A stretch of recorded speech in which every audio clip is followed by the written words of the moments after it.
Olá, tudo bem? O meu nome é Dileia e esse é o meu sinal.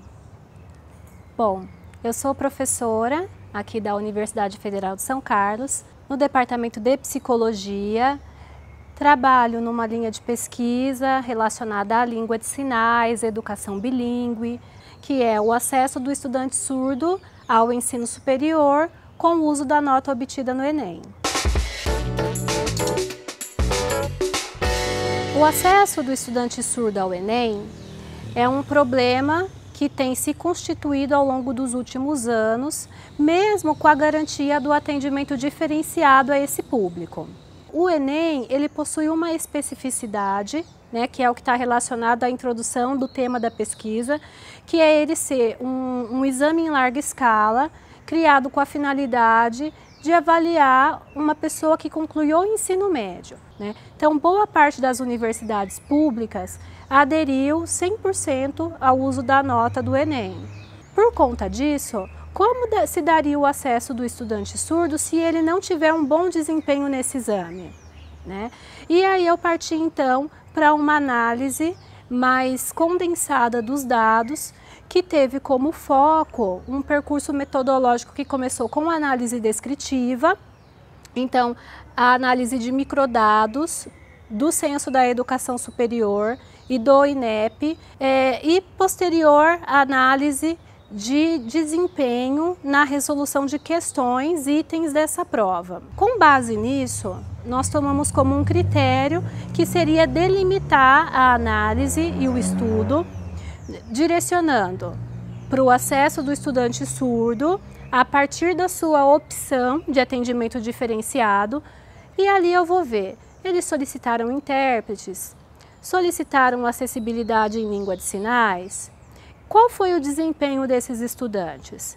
E a análise de dados passou então a considerar esse tratamento quantitativo, mas também a análise qualitativa desse desempenho, considerando o tipo de item, o processo de leitura e escrita, e esse processo de formação do sujeito surdo ao longo da educação básica e da vida, porque a língua a gente aprende interagindo por meio dela. Como resultados dessa nossa pesquisa, evidenciamos elementos que, de certo modo, implicam numa revisão conceitual do instrumento de avaliação, considerando que a língua portuguesa é para esses alunos, para essas pessoas surdas, a sua segunda língua. Quer dizer que ao longo de toda a etapa de escolarização, o sujeito surdo precisa encontrar na escola básica o acesso à língua portuguesa de uma maneira em que eles tenham mais autonomia para fazer a interpretação textual, para que ele consiga então obter um bom desempenho na prova objetiva. Um elemento que é essencial é a estrutura do exame. O estudante lida com uma questão formulada, considerando um conteúdo específico, vamos pegar aqui um exemplo que é a história, só que ele não vai aparecer como um conteúdo cru daquela área. Vai exigir do aluno lidar com uma situação-problema e estabelecer conexões com discussões que ele pôde presenciar ao longo da sua vida escolar, ao longo da interação com a sociedade, por meio dos meios de comunicação, por meio da conversa com seus colegas, da leitura de jornais e etc.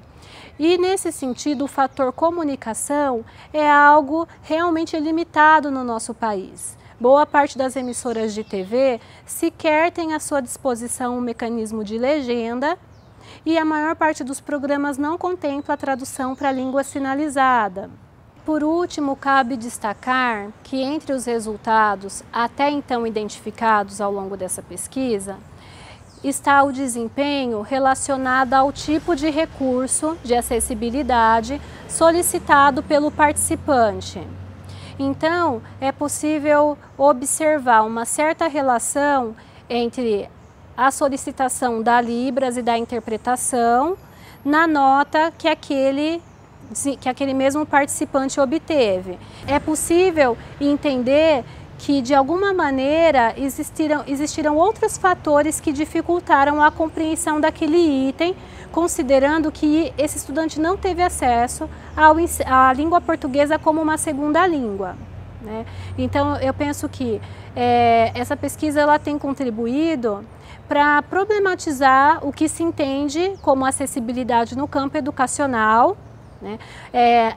Tem ajudado sim a pensar no quanto um exame dessa magnitude de fato é acessível a toda a população brasileira, tendo em vista que a comunidade surda brasileira é, de certo modo, representada por um grande número de pessoas e, sobretudo, a pensar o quanto a nossa sociedade precisa rever o conceito que se tem de ensino, né, e de avaliação, tendo em vista que a escola pública ela é um lugar de todos e que todos deveriam ter acesso a um ensino de qualidade.